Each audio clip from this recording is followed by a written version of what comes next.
आज हम लोग सब मिलकर डॉक्टर बाबा साहब आम्बेडकर को श्रद्धांजलि अर्पित करने के लिए, उनको सलाम पेश करने के लिए और इस देश के मेहनत करने वाले मजदूर किसानों की ओर से जो संविधान में उनका अधिकारों को रेखांकित किया है, उनकी तरफ से भी हम श्रद्धांजलि अर्पित करते हैं।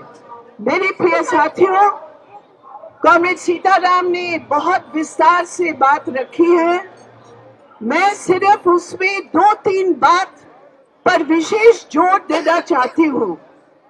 पहली बात यह है कि यहाँ हम लोग संविधान बचाने की बात कर रहे हैं, तो पहले सवाल ये उठता है कि आज हमारे देश में संविधान के ऊपर हमला कौन कर रहा है? वही पार्लियामेंट, वही ऐतिहासिक सदन जिसमें कॉन्स्टिट्यूएंट असेंबली की नेतृत्व करते हुए डॉक्टर बाबा साहब आम्बेडकर की नेतृत्व में वो संविधान को पारित किया। आज वही पार्लियामेंट है जो मोदी जी के नेतृत्व में उसी संविधान पर हमला कर रहे हैं। और इसलिए साथियों, ये रेखांकित करने की जरूरत है, जब हम संविधान बचाने की बात करते हैं, संविधान को किसके हाथों से हमें, किसके हमलों से हमें बचाना है, ये हम स्पष्ट कहते हैं कि दलितों के ऊपर, आदिवासी महिला मजदूरों के ऊपर जो हमले हैं, जो संविधान का जो धज्जियां उड़ा रहे हैं, वो मोदी जी, वो आरएसएस, हम स्पष्ट कहते हैं वो आरएसएस जिन्होंने कभी भी इस संविधान को स्वीकार नहीं किया था, आज वो आरएसएस, हम कहते हैं आरएसएस का अर्थ राष्ट्रीय सर्वनाश समिति, और वही आरएसएस के नेतृत्व में आज संविधान पर हमला हो रहा है। इसलिए मेरे प्रिय साथियों, अंबेडकर साहब को श्रद्धांजलि अर्पित करने का मतलब, उनके जो नारे थे, उनकी जो समझ थी, उनका जो विचार था, जो आज सरकार में बैठने वाले ने हमला किया, उसको हमें बचाना है। और जहां से तीर चल रहा है इस संविधान के ऊपर, तीर चलाने वालों के ऊपर हमें अपनी एकजुटता प्रकट करके रुकवाना है।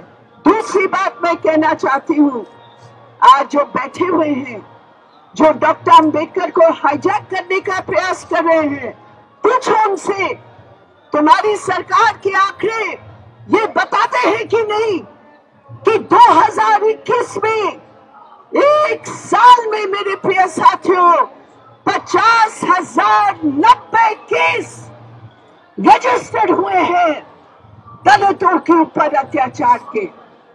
सोचो, 50,900 केस, इसका मतलब रोजाना इस देश में लगभग 142 केस दर्ज होते हैं जो दलितों के खिलाफ इस जाति प्रथा आधारित ये हिंसा है।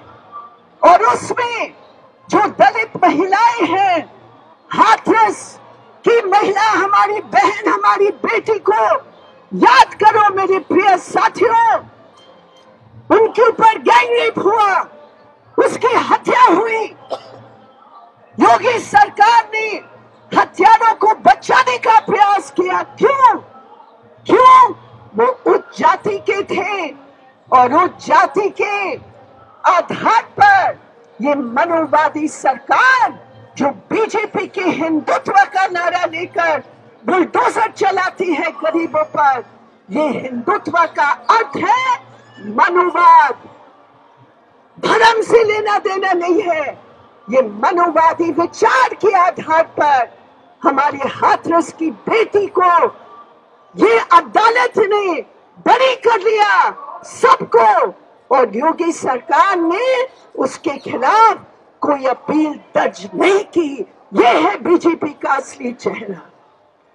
बाबा साहब अम्बेडकर ने महिलाओं के लिए 1950 के दशक में हिंदू रिफॉर्म के नाम पर उन्होंने इतनी जबरदस्त पहल और संघर्ष किया, लेकिन उस पार्लियामेंट के अंदर जो मनुवादी थे, वो मनुवादियों ने उस बिल की जो आधार था उसको पारित नहीं होने दिया और टुकड़े टुकड़े करके वो हिंदू रिफॉर्म को उन्होंने किया, जिसके कारण डॉक्टर अंबेडकर ने इस्तीफा दे दिया पार्लियामेंट से। उन्होंने कहा मैं कुर्सी छोड़ दूंगा, लेकिन अपने सिद्धांत के साथ मैं कभी समझौता नहीं करूंगा। आज की राजनीति में जहां कुर्सी की लड़ाई में अंबानी अडानी का पैसे के बल पर हमारे देश की जनवादी प्रणाली के ऊपर हमला हो रहा है, हम बाबा साहब अम्बेडकर का वो रास्ता को याद करते हैं जिन्होंने कहा पद की जरूरत नहीं है, मिनिस्टर पोस्ट की जरूरत नहीं है, मैं इस समाज के अंदर जो रॉट है, जो कूड़ा है, जाति प्रथा के नाम पर, शोषण के नाम पर, उसके खिलाफ मेरा संघर्ष है, सड़क का संघर्ष है और आखिरी दम तक उन्होंने हमारे सबके लिए संघर्ष किया। उसको हमें सीखना है। महिलाओं के अधिकार दलितों के अधिकार के साथ जुड़े हैं, आदिवासियों के अधिकारों के साथ जुड़े हैं, और वही डॉक्टर बाबा साहब अम्बेडकर जिन्होंने पद को त्याग किया है, हम शपथ लेते हैं हम उसी को पाने के रास्ते पर आपकी सपना को पूरा करेंगे। और तीसरी बात मैं कहना चाहती हूँ, बाबा साहब ने हमेशा धर्मनिरपेक्ष और जनवाद को एक साथ देखा। हमेशा उन्होंने कहा अगर धर्म के नाम पर लड़ोगे तो ये देश कभी बच नहीं सकता।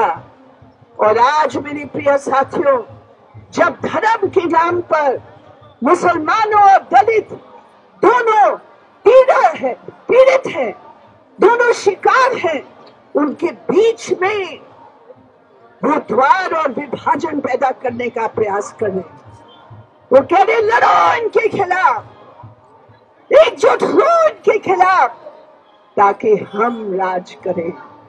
मेरे प्रिय साथियों, हमें दलितों के अधिकारों को बचाव के लिए, देश की बचाव के लिए धर्मनिरपेक्षता और जनवाद के असूल जो जुड़े हुए हैं, वो ऐसे जुड़वा भाई हैं, ऐसे जुड़वा बहन हैं, एक से अलग अगर करोगे तो कोई बच नहीं सकता है। इसलिए शपथ लो मेरे प्रिय साथियों हमारे साथ, धर्मनिरपेक्षता की बचाव, जनवाद की बचाव, संविधान की बचाव, त्याग के रास्ते पर हम एक साथ मिलकर सही श्रद्धांजलि अर्पित करेंगे।